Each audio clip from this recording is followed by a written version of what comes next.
is there a specific translation of the Bible that I should read? It's like, oh man, when you first become a Christian, you look, there's so many different translations, so many different versions. And here's the thing. I get asked this a lot as a pastor. There are a couple different kinds of translations. There is what's called word for word, which it takes the Greek and the Hebrew, the original language, and it tries its best to be word for word into English. Sometimes it reads kind of weird because word for word from the original languages sometimes isn't, that it doesn't flow well sometimes. But there's also translations called thought for thought, where it'll take the verse and it may not be word for word, but it's the thought of what the original writer is trying to express, and then it'll be written in English.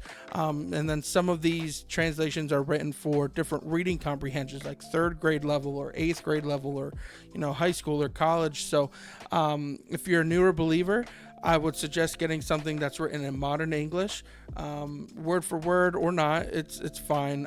Like, for example, like CSB is a good one that I suggest. It's a good read, but it's also word for word where it can be, but then it's thought for thought where it needs to be. You have NLT, that's a good one too. NIV, that's a fine one. But then there's more word for word ones that are going to be like ESV, NASB, and those are the ones I tend to use when I teach on Sunday mornings or Wednesday nights. But there are only 2 versions or translations that I recommend to not even touch. So I don't recommend the Message. It's not really a translation, it's more of a commentary, and the guy who wrote it even said don't use it as scripture. It's not scripture, it's commentary. But then the other one is the Passion Translation. Run from that one. That is a rogue translator who's adding to scriptures things that aren't there. So if you're a new believer, I suggest NLT, New Living Translation, or CSB, Christian Standard Bible.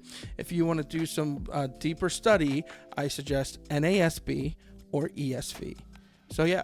So do you have to listen to only? Do you have to read from only one translation? No, but each translation has a different purpose, and depending on what your purpose is, you're going to read from different ones. I read from multiple. My own personal life, I read CSB, but when I teach, I use ESV. So I hope to help you out, and share this video with somebody who's been asking the same question as you. See you in the next video.